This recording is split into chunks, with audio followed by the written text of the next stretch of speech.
Hi friends, welcome back to my channel. Friends, ನಾನಿವತ್ತು begonia ಈ ಗಿಡದ ಬಗ್ಗೆ ಕೆಲವು ನನಗೆ ಗೊತ್ತಿರುವಷ್ಟು ಮಾಹಿತಿನ ಕೊಡ್ತೀನಿ. ಇದನ್ನು ನಾನು ಇವತ್ತು ರೀಪಾಟಿಂಗ್ ಮಾಡ್ತೀನಿ. ನೀವು ನನ್ನ ಚಾನಲ್ಗೆ ಹೊಸಬರಾದರೆ ಸಬ್ಸ್ಕ್ರೈಬ್ ಮಾಡ್ಕೊಳ್ಳಿ. ಹಾಗೆ ಇಷ್ಟ ಆದರೆ ಒಂದು ಲೈಕ್ ಮಾಡಿ. ಫ್ರೆಂಡ್ಸ್, ಇದು ವರ್ಷ ಪೂರ್ತಿ ಹೂ ಬಿಡೋವಂಥ ಗಿಡಗಳು. ಇದರಲ್ಲಿ ತುಂಬ ವೆರೈಟಿ ಇವೆ. ಡಬಲ್ ಫೆಟಲ್ಲು ಇದು ನಾರ್ಮಲ್ ವೆರೈಟಿ, ಎಲ್ಲ ಕಡೆ ಇರುವಂಥದ್ದು. ಹೈಬ್ರಿಡ್ ಇಲ್ಲ ನನ್ನ ಹತ್ರ. ನೋಡಿ, ನಾನು ರೀಪಾಟಿಂಗ್ ಮಾಡಲಿಕ್ಕೆ ಅಂತ ಪಾಟ್ ಅಡಿಗಡೆ ಹಾಕಲಿಕ್ಕೆ ಬಟ್ಟೆ ಪೀಸನ್ನು ಇಟ್ಕೊಂಡಿದ್ದೀನಿ.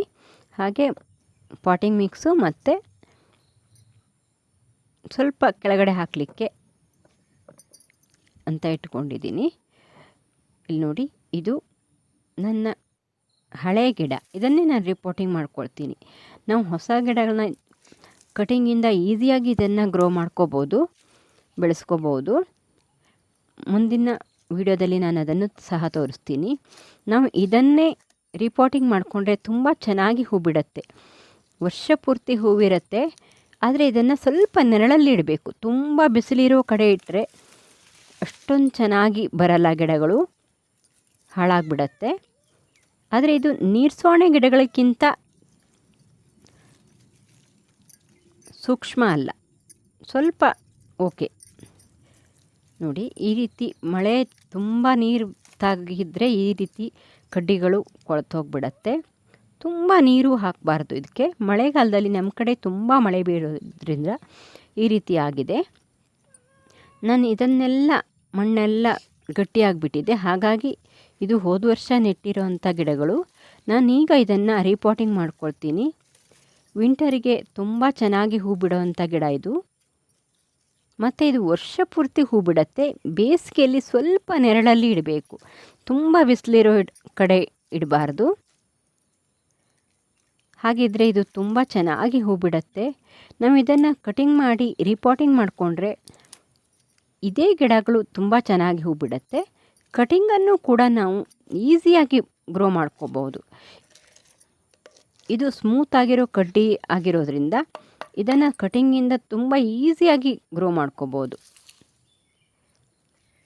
ನೋಡಿ, ನಾನಿಲ್ಲಿ ಪಾಟಲ್ಲಿರೋ ಮಣ್ಣನ್ನೆಲ್ಲ ಬೇರೆ ಕಡೆ ಹಾಕಿ ಪಾಟನ್ನು ಕ್ಲೀನಾಗಿ ತೊಳ್ಕೊಂಡಿದ್ದೀನಿ. ನೋಡಿ,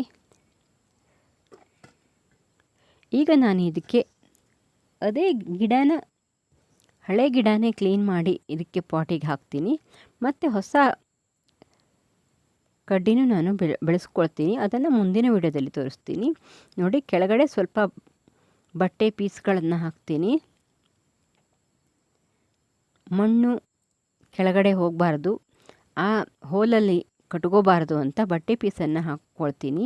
ನೀವು ಟೈಲ್ಸ್ ಪೀಸನ್ನು ಬೇಕಾದರೂ ಹಾಕ್ಕೋಬೋದು. ಈ ರೀತಿ ನಾವು ಈ ಗಿಡನೇ ರೀಪಾಟಿಂಗ್ ಮಾಡ್ಕೊಳ್ಳೋದ್ರಿಂದ ತುಂಬ ಬೇಗ ಹೂ ಬಿಡುತ್ತೆ. ನಾವು ಕಟಿಂಗನ್ನು ನೆಟ್ಟು ಅದು ಬೇರು ಬಂದು ಆಗೋಕ್ಕೂ ತುಂಬ ಲೇಟ್ ಆಗುತ್ತೆ. ಹಾಗಾಗಿ ಒಂದು ಎರಡು ತಿಂಗಳಾದರೂ ಅದು ಬೇಕು ಹೂವಾಗಲಿಕ್ಕೆ, ಚೆನ್ನಾಗಿ ಗಿಡ ಆಗಲಿಕ್ಕೆ. ಆದರೆ ನಾವು ಈ ಗಿಡನೇ ರೀಪಾಟಿಂಗ್ ಮಾಡಿಕೊಂಡ್ರೆ ತುಂಬ ಬೇಗ, ಇನ್ನೇನು 15 ದಿವಸಕ್ಕೆಲ್ಲ ಇದು ಹೂವಾಗಲಿಕ್ಕೆ ಶುರುವಾಗತ್ತೆ. ಹಾಗಾಗಿ ನಾನು ಇದೇ ಗಿಡನ ರೀಪಾಟಿಂಗ್ ಮಾಡ್ತೀನಿ. ಕೆಲವು ಉದ್ದುದ್ದ ಕಡ್ಡಿಗಳನ್ನೆಲ್ಲ ಕಟ್ ಮಾಡ್ಕೊಬಿಡ್ತೀನಿ. ಅದನ್ನು ನಾನು ನೆಟ್ಕೊಳ್ತೀನಿ. ನೋಡಿ, ನಾನಿಲ್ಲಿ ಪಾಟಿಂಗ್ ಮಿಕ್ಸ್ನ ಹಾಕ್ಕೊಳ್ತೀನಿ. ಇದಕ್ಕೆ ಮಣ್ಣು ಸರಾಗವಾಗಿ ಸೋಸಿ ಹೋಗುವಂಥ ಪಾಟಿಂಗ್ ಮಿಕ್ಸ್ನ ತಗೊಳ್ಳಿ. ನಾವಿಲ್ಲಿ ಇದಕ್ಕೆ 50% ಮಣ್ಣು, 50% ಗೊಬ್ಬರ. ನೀವು ಯಾವುದಾದ್ರೂ ಗೊಬ್ಬರನ ತಗೊಳ್ಳಿ. ಹಾಗೆ ಭತ್ತದ ಹೊಟ್ಟು 1/4%. ನೀವು ಮರಳನ್ನು ಬೇಕಾದರೂ ಮಿಕ್ಸ್ ಮಾಡ್ಕೋಬೋದು. ನಾನು ಇಲ್ಲಿ ಮರಳನ್ನು ಮಿಕ್ಸ್ ಮಾಡ್ಕೊಂಡಿಲ್ಲ. ನಾನು ಕೋಕೋಪೀಟ್ ಸಹ ಇದಕ್ಕೆ ಬಳಸಿಲ್ಲ. ನಾನು ಕೋಕೋಪೀಟನ್ನು ಬೀಜ ಹಾಕಲಿಕ್ಕೆ ಮಾತ್ರ ಉಪಯೋಗಿಸ್ತೀನಿ. ಯಾಕಂದರೆ ಭತ್ತದ ಹೊಟ್ಟು ಹಾಕೋದ್ರಿಂದ ಅದು ತುಂಬ ಚೆನ್ನಾಗಿ ಗೊಬ್ಬರನೂ ಆಗುತ್ತೆ ಮತ್ತು ಮಣ್ಣು ಲೂಸ್ ಆಗಲಿಕ್ಕೆ ಅದು ಸಹಾಯ ಮಾಡುತ್ತೆ. ಅದಕ್ಕಾಗಿ ನಾನು ಇಲ್ಲಿ ಭತ್ತದ ಹೊಟ್ಟನ್ನೇ ಬಳಸ್ತೀನಿ.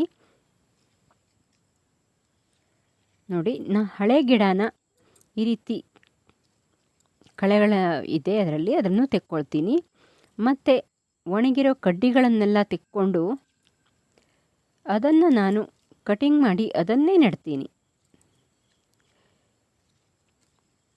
ಇದು ತುಂಬ ಚೆನ್ನಾಗಿ ಹೂ ಬಿಡುತ್ತೆ ಫ್ರೆಂಡ್ಸ್. ಗಿಡಗಳು ತುಂಬ ಚೆನ್ನಾಗಿ ಕಾಣಿಸುತ್ತೆ, ಕಲರಲ್ಲಿ ಇರುತ್ತೆ ಇದು. ಇದರಲ್ಲಿ ತುಂಬ ವೆರೈಟಿ, ಹೈಬ್ರಿಡ್ ವೆರೈಟಿಗಳು ಇವೆ. ಅವು ಸ್ವಲ್ಪ ಸೂಕ್ಷ್ಮವಾಗಿರುತ್ತೆ, ಹೈಬ್ರಿಡ್ ವೆರೈಟಿ. ಇದು ಲೋಕಲ್ ವೆರೈಟಿ. ಇದಕ್ಕೆ ನಾವು ಏನು ಬೇಕಾದರೂ ಗೊಬ್ಬರ ಹಾಕಿದರೂ ಏನೂ ಆಗಲ್ಲ, ಚೆನ್ನಾಗಿ ಬರುತ್ತೆ. ಮತ್ತು ಇದಕ್ಕೆ ಕೇರ್ ತುಂಬ ಬೇಕಾಗಲ್ಲ, ತುಂಬ ಈಸಿಯಾಗಿ ನಾವು ಇದನ್ನು ಬೆಳೆಸ್ಕೋಬೋದು ಮನೆಯಲ್ಲಿ. ಗಾರ್ಡನ್ನಲ್ಲಿ ತುಂಬ ಚೆನ್ನಾಗಿ ಕಾಣಿಸುತ್ತೆ ಇದು. ನೋಡಿ, ನಾನಿಲ್ಲಿ ಉದ್ದುದ್ದ ಕಡ್ಡಿಗಳನ್ನೆಲ್ಲ ಕಟ್ ಮಾಡಿಬಿಡ್ತೀನಿ. ಕಟ್ ಮಾಡಿ ಕೆಳಗಿರೋ ಗಡ್ಡೆ ಮತ್ತು ಇದನ್ನು ಮಾತ್ರ ನೆಡ್ತೀನಿ. ಹಾಗೆ ನೆಟ್ಟರೆ ಚೆನ್ನಾಗಿ ಬರುತ್ತೆ. ಉದ್ದುದ್ದ ಕಡ್ಡಿಗಳು ಮತ್ತೆ ಅದು ಬರಲ್ಲ.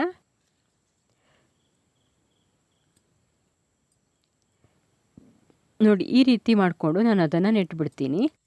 ಹೀಗೆ ನೆಟ್ಕೊಳ್ಳಿ. ನಿಮ್ಮ ಹತ್ರ ಇದೆ ಅಂದರೆ ನರ್ಸರಿಗಳಲ್ಲೂ ಕೂಡ ಇದು ತುಂಬ ವೆರೈಟಿ ಸಿಗುತ್ತೆ. ತುಂಬ ಕಡಿಮೆ ರೇಟಲ್ಲೇ ಈ ಗಿಡಗಳು ಸಿಗುತ್ತೆ. ಇದಕ್ಕೆ ನಾವು 15 ದಿವಸಕ್ಕೊಂದು ಸಾತಿ ಯಾವುದಾದ್ರೂ ಲಿಕ್ವಿಡನ್ನು ಹಾಕ್ಬೋದು. ನೋಡಿ, ಸ್ವಲ್ಪ ಪ್ರೆಸ್ ಮಾಡಿ ಮತ್ತು ಸ್ವಲ್ಪ ಮಣ್ಣನ್ನು ಹಾಕಿಬಿಡಿ. ಇಟ್ಟು ನಾನು ಎಲ್ಲ ಗಿಡಗಳನ್ನು ಇದೇ ರೀತಿ ಮಾಡ್ತೀನಿ. ಇದನ್ನು ನಾವು ಒಂದು 4 ದಿವಸ ನೆರಳಲ್ಲೇ ಇಡಬೇಕು. ಹೈಬ್ರಿಡ್ ವೆರೈಟಿಗಳು ತುಂಬ ಸೂಕ್ಷ್ಮ. ಮಳೆ ತುಂಬ ಜಾಸ್ತಿ ಆದರೂ ಅದು ಸತ್ತೋಗ್ಬಿಡತ್ತೆ, ಬಿಸಿಲು ಜಾಸ್ತಿ ಆದರೂ ಸತ್ತೋಗ್ಬಿಡತ್ತೆ. ಆದರೆ ಇದು ಸ್ವಲ್ಪ ಓಕೆ, ಅದಕ್ಕೆ ಹೋಲಿಸಿದರೆ ಇದು ಸ್ವಲ್ಪ ಓಕೆ. ನೀರು ಜಾಸ್ತಿ ಹಾಕಬಾರ್ದು. ಯಾವುದೇ ಗಿಡಕ್ಕಾದರೂ ಅಷ್ಟೇ ನೀರು ತುಂಬ ಜಾಸ್ತಿ ಇರಬಾರ್ದು. ನೋಡಿ, ಪಾಟಿಂದ 1 ಇಂಚ್ ಕೆಳಗಡೆ ನಾನು ಮಣ್ಣನ್ನು ಹಾಕಿದ್ದೀನಿ. ಸ್ವಲ್ಪ ನೀರನ್ನು ಹಾಕಿ ನೆರಳಲ್ಲಿಡ್ತೀನಿ. ನೀರು ತುಂಬ ಜಾಸ್ತಿ ಆದರೂ ಕೊಳೆಯುತ್ತೆ, ಕಡಿಮೆ ಆದರೂ ಇಲ್ಲ. ಹದವಾಗಿ ನೀರನ್ನು ಹಾಕಬೇಕು ಪ್ರತಿಯೊಂದು ಗಿಡಗಳಿಗೂ. ನಾನು ಇದು ಎಲ್ಲ ಗಿಡಗಳನ್ನು ಇದೇ ರೀತಿ ರಿಪೋರ್ಟಿಂಗ್ ಮಾಡ್ಕೊಳ್ತೀನಿ. ನೋಡಿ ಫ್ರೆಂಡ್ಸ್, ಎಲ್ಲ ಗಿಡನೂ ರಿಪೋರ್ಟಿಂಗ್ ಮಾಡ್ಕೊಂಡಿದ್ದೀನಿ. ಇದರಲ್ಲಿ ನನ್ನ ಹತ್ರ ಬಿಳಿ ಮತ್ತು ಗುಲಾಬಿ ಕಲರು ಮತ್ತು ರೆಡ್ಡು 3 ಕಲರ್ ಇದೆ. Thank you for watching. Bye. ಮುಂದಿನ ವಿಡಿಯೋಗಳಲ್ಲಿ ಸಿಗೋಣ. ನಾನು ಈ ಕಟಿಂಗನ್ನೆಲ್ಲ ನೆಟ್ಕೊಳ್ತೀನಿ.